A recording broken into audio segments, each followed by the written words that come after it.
ഉമാദേവി സീരിയലിൻ്റെ ഇന്നത്തെ എപ്പിസോഡിൻ്റെ promo review വിശേഷങ്ങളിലേക്ക് എല്ലാവർക്കും സ്വാഗതം. അങ്ങനെ നമ്മളുടെ ദേവിക എല്ലാവരുടെയും കള്ളത്തരമൊക്കെ പൊളിച്ചടുക്കി നന്ദനെ കണ്ടെത്തുന്ന എപ്പിസോഡാണ് ഇന്ന് വരാൻ പോകുന്നത്.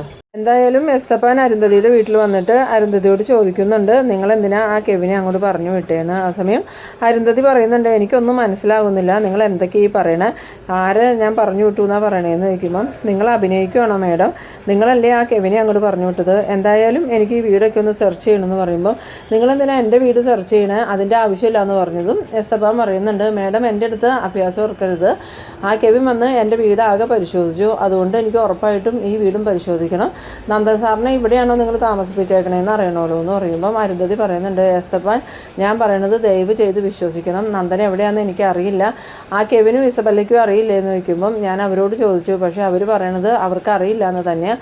അതങ്ങനെ വിശ്വസിക്കാനൊന്നും പറ്റില്ല മേഡവും ആ കെവിനും ഇസബല്ലെ അറിയാതെ നന്ദൻ സാറിന് ഒന്നും സംഭവിച്ചിട്ടില്ല, അറിയാലോ, നന്ദൻ സാറിനെ തിരിച്ച് കിട്ടിയില്ലെങ്കിൽ നിങ്ങളുടെ മകനെ നിങ്ങൾക്ക് ഇനി ഒരിക്കലും തിരിച്ചു കിട്ടൂല എന്ന്. ആ സമയത്ത് അരുന്ധതി പറയുന്നുണ്ട്, ഞാൻ പറഞ്ഞത് സത്യ എസ്തപ്പാനെ, ഇനി ഞാൻ നിങ്ങളെ എന്ത് പറഞ്ഞാൽ വിശ്വസിപ്പിക്കണേ, നിങ്ങൾക്ക് എൻ്റെ വീട് പരിശോധിക്കണമെങ്കിൽ പരിശോധിച്ചോ, ഇവിടെ നന്ദനൊന്നുമില്ല, അതുമാത്രമല്ല ഇതിൻ്റെ പേരിൽ എൻ്റെ ഋഷിമോനെ നിങ്ങൾ ഉപദ്രവിക്കരുത്, കഴിഞ്ഞ ദിവസം അവനെനിക്ക് ഫോൺ ചെയ്തപ്പം നിങ്ങളവനെ ഉപദ്രവിച്ചതൊക്കെ എനിക്ക് മനസ്സിലായിരുന്നു. ആ സമയത്ത് ഈ എസ്തപ്പാനാണെങ്കിൽ ആകെ സംശയത്തിലാവുന്നുണ്ട്. പിന്നീട് ഈ ദേവിക പറഞ്ഞൊരു കാര്യം ഓർമ്മ വന്നതും എസ്തപ്പാൻ പറയുന്നുണ്ട്, അത് നേരാ, പക്ഷെ ഞാൻ അവനെ അങ്ങനെ ഒരുപാട് ഉപദ്രവിച്ചൊന്നുമില്ല, ഒരു തല്ലേ തല്ലിയിട്ടുള്ളൂ, പക്ഷെ മാഡം നന്ദസാറിനെ വിട്ട് തന്നില്ലെങ്കിൽ അവനെ എനിക്ക് കൂടുതലായിട്ട് തല്ലേണ്ട വരുന്നു. ആ സമയത്ത് അരുന്ധതി പറയുന്നുണ്ട്, ദയവ് ചെയ്ത് ഞാൻ പറയണമെന്നൊന്ന് വിശ്വസിക്കുക, എനിക്ക് നന്ദൻ എവിടെയാണെന്ന് അറിയില്ല, നിങ്ങളിപ്പോൾ ഋഷിയെ എത്ര ദിവസം തടവിൽ വെച്ചാലും എനിക്ക് നന്ദനെ തിരികെ തരാൻ പറ്റില്ല എന്ന് പറഞ്ഞതും ഈ എസ്തപ്പാന് മനസ്സിലാവുന്നുണ്ട് അരുന്ധതിക്ക് നന്ദൻ്റെ കാര്യത്തിൽ പങ്കില്ലാന്ന്. ആ സമയത്ത് എസ്തപ്പാൻ ഉറപ്പ് വരുത്താൻ വേണ്ടിയിട്ട് അരുന്ധതിയുടെ വീടാകെയും പരിശോധിക്കുന്നുണ്ട്.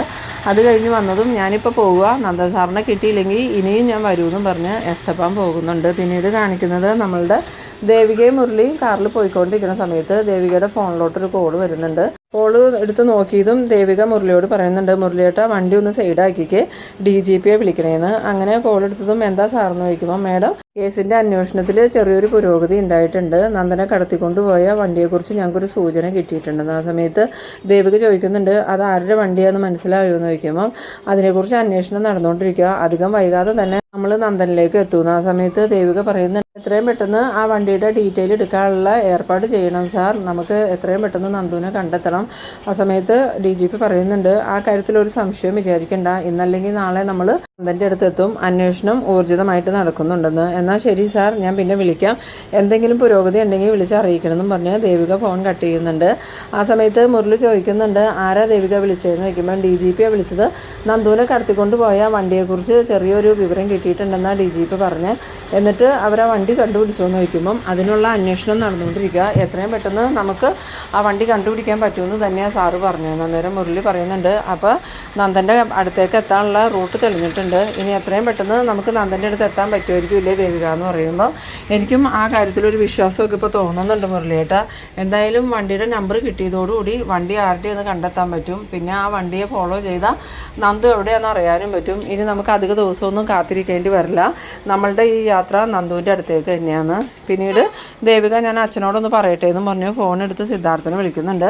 ഇതേ സമയം സിദ്ധാർത്ഥനാണ് ഈ പ്രഭാവതിയെ ഇങ്ങനെ ആശ്വസിപ്പിച്ചുകൊണ്ടിരിക്കുകയാണ്, പ്രഭയെ താനിങ്ങനെ സങ്കടപ്പെടല്ലേ, അധികം വൈകാതെ തന്നെ നന്ദനെക്കുറിച്ച് എന്തെങ്കിലും വിവരം കിട്ടുമെന്ന്. അന്നേരം പ്രഭാവതി പറയുന്നുണ്ട്, എന്ത് വിവരം കിട്ടുമെന്നാണ് സിദ്ധു ഈ പറയണത്, എത്ര ദിവസമായി സിദ്ധുവും ദേവികയും എല്ലാവരും ഇതിൻ്റെ പിന്നാലെ നടക്കണു, എന്നിട്ട് ഇതുവരെ അനുകൂലമായിട്ടുള്ള എന്തെങ്കിലും ഒരു വിവരം കിട്ടിയോന്ന് ചോദിക്കുമ്പോൾ സിദ്ധാർത്ഥൻ പറയുന്നുണ്ട്, ഞങ്ങൾ മനഃപൂർവ്വം ഉഴപ്പണയൊന്നും അല്ല, തനിക്കറിയാൻ പാടില്ലേ ഇതിനൊക്കെ കാരണം ആ കെവിനും ഇസബല്ലയാണെന്നുള്ളത്, അന്ന് അവർ നന്ദനുമായി സൗഹൃദം സ്ഥാപിച്ച് ഇവിടെ വന്നപ്പോൾ തന്നെ നമ്മളത് ശ്രദ്ധിക്കണമായിരുന്നു, നമുക്ക് അബദ്ധം പറ്റിയത്, നമ്മൾ അവരെ വിശ്വസിച്ചു, അതിൻ്റെ ശിക്ഷയെ നമ്മളിപ്പോൾ അനുഭവിച്ചുകൊണ്ടിരിക്കുന്നത്.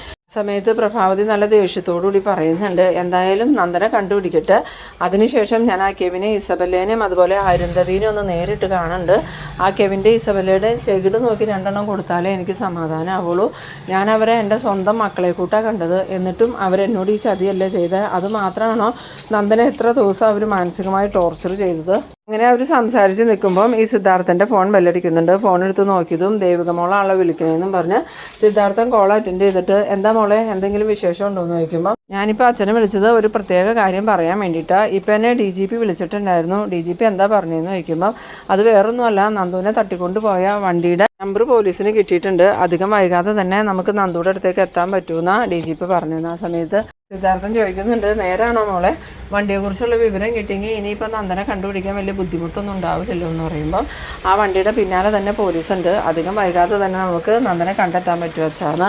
എന്നാൽ ശരി മോളെന്നും പറഞ്ഞുകൊണ്ട് സിദ്ധാർത്ഥൻ ഫോൺ വെച്ചതും പ്രഭാവതി ചോദിക്കുന്നുണ്ട് ദേവിക എന്താ പറഞ്ഞതെന്ന് ചോദിക്കുമ്പോൾ നന്ദുവിനെ കടത്തിക്കൊണ്ട് പോയ വണ്ടിയെക്കുറിച്ചുള്ള വിവരം പോലീസിന് കിട്ടിയിട്ടുണ്ടെന്നാണ് പറഞ്ഞ്.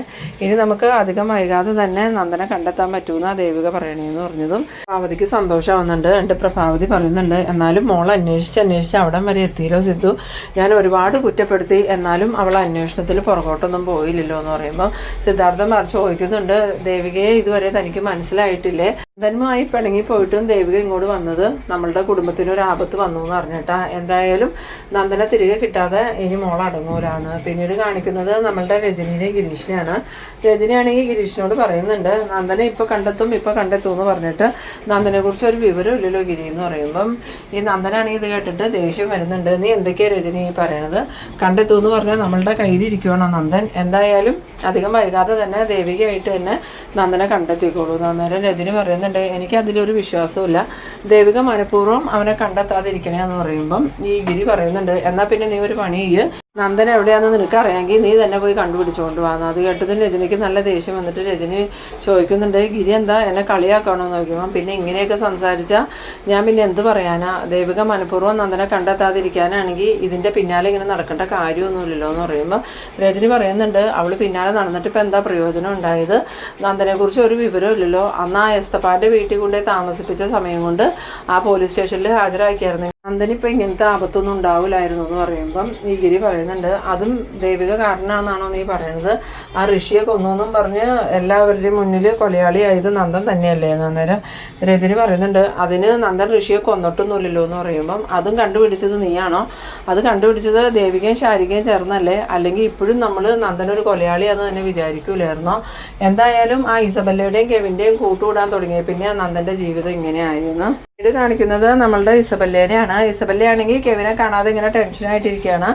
അന്നേരം കെവിൻ അങ്ങോട്ട് കാറുമായിട്ട് വരുന്നുണ്ട്. കെവിനെ കണ്ടതും ഇസബല്ല വേഗം തന്നെ കെവിൻ്റെ അടുത്തേക്ക് വന്നിട്ട് നീ പോയിട്ട് എന്താ ഇടാ അവിടെ നന്ദനുണ്ടോ എന്ന് ചോദിക്കുമ്പം ഇല്ല വല്ല അവിടെ നന്ദനൊന്നുമില്ല, നീ അവിടെ ശരിക്കും നോക്കിയോന്ന് ചോദിക്കുമ്പം ഞാൻ എല്ലാവിടവും അരിച്ചു പെറുക്കി നോക്കി, പക്ഷെ നന്ദനെ എവിടെയെങ്കിലും കണ്ടില്ല. അന്നേരം ഇസബല്ല ചോദിക്കുന്നുണ്ട് ഇനിയിപ്പോൾ അയാൾ വേറെ എവിടെയെങ്കിലും കൊണ്ടുപോയി നന്ദനെ താമസിപ്പിച്ചേക്കണേയാണോ എന്ന് ചോദിക്കുമ്പം അതും അറിയില്ല, എന്തായാലും അയാളുടെ സംസാരത്തിൽ നിന്നും ഋഷി മരിച്ചിട്ടില്ല എന്നുള്ളൊരു സംശയം അവർക്കുണ്ടെന്ന് തോന്നുന്നു. ഋഷിയുടെ കാര്യവും അയാൾ ചോദിച്ചു. ആ സമയത്ത് ഇസബല്ല പറയുന്നുണ്ട് നീ എന്തൊക്കെയാ കെവിനെ ഈ പറയണേ, ഋഷിയുടെ കാര്യം എങ്ങനെയാണ് അയാൾ അറിയണേന്ന് ചോദിക്കുമ്പം എനിക്കൊന്നും മനസ്സിലാവണില്ല വല്ല, അതുമാത്രമല്ല ഞാനവിടെ ചെന്ന് കയറിയ സമയത്ത് അയാൾ എന്നെ ഒരുപാട് തല്ലിയെന്ന്. അപ്പോൾ ഇസബല്ല ചോദിക്കുന്നുണ്ട് അതെന്തിനാ നിന്നെ അയാൾ തല്ലിയെന്ന് ചോദിക്കുമ്പം എനിക്കറിയില്ല, ആരോ ആക്രമിക്കാൻ ചെന്നതെന്ന് പറഞ്ഞാൽ അയാൾ എന്നെ തല്ലിയത്, ഇനിയിപ്പോൾ അയാൾ എന്നെ മനഃപൂർവ്വം തല്ലിയതാണോ എന്നും അറിയില്ല, പിന്നീട് ഞാൻ ശാരികയെ വിവാഹം കഴിക്കാൻ പോകുന്ന കെവിനാന്ന് പറഞ്ഞതിന് ശേഷം അയാൾ തല്ല് നിർത്തിയെന്ന്. ആ സമയത്ത് ഇസബല്ല പറയുന്നുണ്ട് ഇതെല്ലാം കൂടിയും കൂട്ടി നോക്കുമ്പം എന്തൊക്കെയോ ദുരൂഹതകൾ കാണുന്നുണ്ടല്ലോടാന്ന്. പിന്നീട് കാണിക്കുന്നത് നമ്മളുടെ നന്ദനയാണ്. നന്ദനാണെങ്കിൽ പ്രകാശിനോട് ചോദിക്കുന്നുണ്ട് ശരിക്കും നീ എന്തിനാ എന്നെ ഇവിടെ കൊണ്ടുവന്ന് തടവിലാക്കിയേക്കണേ, എന്നെ എൻ്റെ വീട്ടിലേക്ക് പറഞ്ഞു വിട്ടുകൂടെ എന്ന് ചോദിക്കുമ്പം ഈ പ്രകാശ് മേനോൻ പറയുന്നുണ്ട് അതെങ്ങനെ പറഞ്ഞു വിടാനാ നന്ദ, നിന്നെ ഇപ്പോൾ പുറത്താരെങ്കിലും കണ്ടിട്ടുണ്ടെങ്കിൽ നിൻ്റെ ജീവൻ അപകടത്തിലാണ്, നിൻ്റെ ജീവൻ രക്ഷിക്കാൻ വേണ്ടിയിട്ടാണ് ഞാൻ നിന്നെ ഇവിടെ കൊണ്ടുവന്ന് താമസിപ്പിച്ചേക്കണേ, 1-2 ദിവസത്തിനുള്ളിൽ എല്ലാ പ്രശ്നങ്ങളും തീരും, അതിനുശേഷം നിന്നെയും ഋഷിയെ ഞാൻ നിങ്ങളുടെ വീട്ടിലോട്ട് പറഞ്ഞു വിടുമെന്ന്. ആ സമയത്ത് നന്ദൻ പറയുന്നുണ്ട് ശരിക്കും നീ എന്തിനാ ഋഷിയെയും പിടിച്ചുകൊണ്ടേക്കണേന്ന് ചോദിക്കുമ്പം അതോ നിന്നെ അവനെ കാണിച്ചു തരാൻ വേണ്ടിയിട്ടാണ്, അവനെ കൊന്നൂന്നും പറഞ്ഞല്ലേ നീ ഇത്രയും ദിവസം വിഷമിച്ച് നടന്നത്, അവൻ ശരിക്കും ജീവിച്ചിരിക്കുന്നുണ്ട്, നിന്നെ അവനും ആ ഇസബല്ലയും കെവിനും അരുന്ധതിയും ചേർന്ന് പൊട്ടനാക്കുമായിരുന്നു എന്നുള്ള കാര്യം നിന്നെ ബോധ്യപ്പെടുത്താൻ വേണ്ടിയിട്ടാണ് അവനെ ഞാൻ ഇങ്ങോട്ട് കൊണ്ടുവന്നേന്ന്.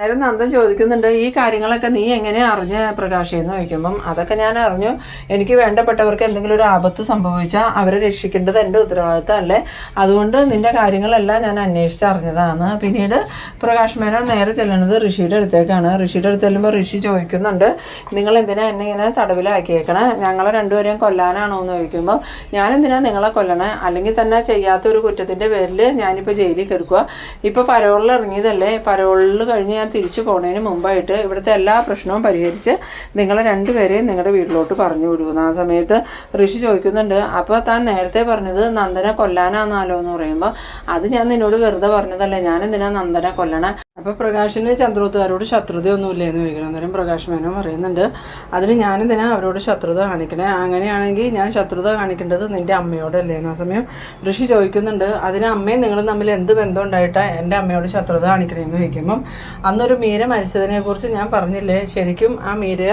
മരിക്കാൻ കാരണക്കാരി നിൻ്റെ അമ്മയാണ്. അത് കേട്ടതും ഋഷി പറയുന്നുണ്ട്, നിങ്ങൾ വെറുതെ കള്ളം പറയുക, എൻ്റെ അമ്മ എന്തിനാ മീരയെ കൊല്ലണേന്ന് ചോദിക്കുമ്പം, നിൻ്റെ അമ്മ നേരിട്ടൊന്നും അല്ല കൊന്നേക്കണേ, ആളെ വിട്ട് കൊല്ലിച്ചതാ. അതും മീരയെ കൊല്ലാൻ വേണ്ടിയിട്ടല്ല, ആ പ്രഭാവതിയെ കൊല്ലാൻ വേണ്ടി ആളെ വിട്ടപ്പം ആള് മാറി മീര മരിച്ചതാണ്. അത് കേട്ടതും ഋഷിയാണെങ്കിൽ ആകെ ഷോക്കാവുന്നുണ്ട്. ഈ സമയത്ത് തന്നെ പ്രകാശ് മേനോൻ്റെ ഫോൺ ബെല്ലടിക്കുന്നുണ്ട്.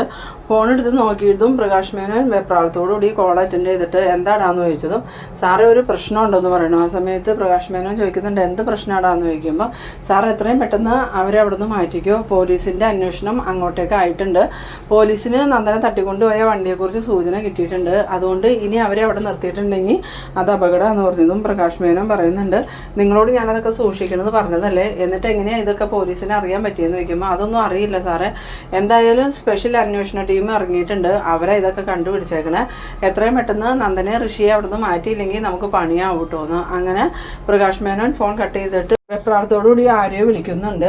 വിളിച്ച ആൾ ഫോൺ എടുത്തതും പ്രകാശ് മേനോൻ പറയുന്നുണ്ട്, എത്രയും പെട്ടെന്ന് നീ വണ്ടിയായിട്ട് വരണം, ഇവിടുന്ന് ഇവരെ രണ്ടുപേരെയും മാറ്റണം. ആ സമയം ഋഷിക്ക് മനസ്സിലാവുന്നുണ്ട് ഋഷിയെ നന്ദനെ ഇവിടുന്ന് വേറെ എങ്ങോട്ടോ മാറ്റാൻ പോവാന്ന്. അങ്ങനെ ഫോൺ കട്ട് ചെയ്തത് ഋഷി ചോദിക്കുന്നുണ്ട്, നീ ഞങ്ങളെ എങ്ങോട്ട് കൊണ്ടുപോകാന്ന് ചോദിക്കുമ്പം, അതൊക്കെയുണ്ട്, തൽക്കാലം നിങ്ങൾ ഇവിടെ ഉണ്ടെന്നുള്ള വിവരം പോലീസിനെ എങ്ങനെയും മനസ്സിലായിട്ടുണ്ട്, അവരിവിടെ എത്തുന്നതിന് മുമ്പ് തന്നെ നിങ്ങളെ വേറെ സ്ഥലത്ത് എത്തിക്കണം, ഇല്ലെങ്കിൽ എനിക്ക് പണിയാവുന്നു. ആ സമയം ഋഷിയുടെ മനസ്സിലൊരു സന്തോഷമൊക്കെ തോന്നുന്നുണ്ട്.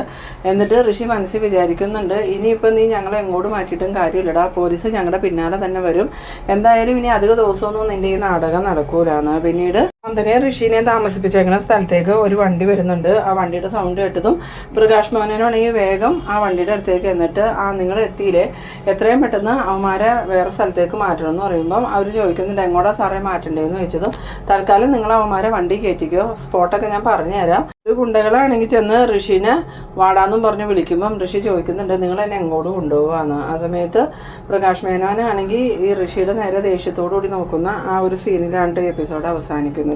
അപ്പോൾ നിങ്ങളെൻ്റെ വീഡിയോ ആദ്യമായി കാണുന്നവരാണെങ്കിൽ ചാനലൊന്ന് സബ്സ്ക്രൈബ് ചെയ്യാനും ഇഷ്ടമായ ലൈക്ക് ചെയ്യാനും ഷെയർ ചെയ്യാനും മറക്കരുത്. അടുത്തൊരു എപ്പിസോഡുമായി വീണ്ടും കാണാം. അതുവരേക്കും ബൈ ബൈ.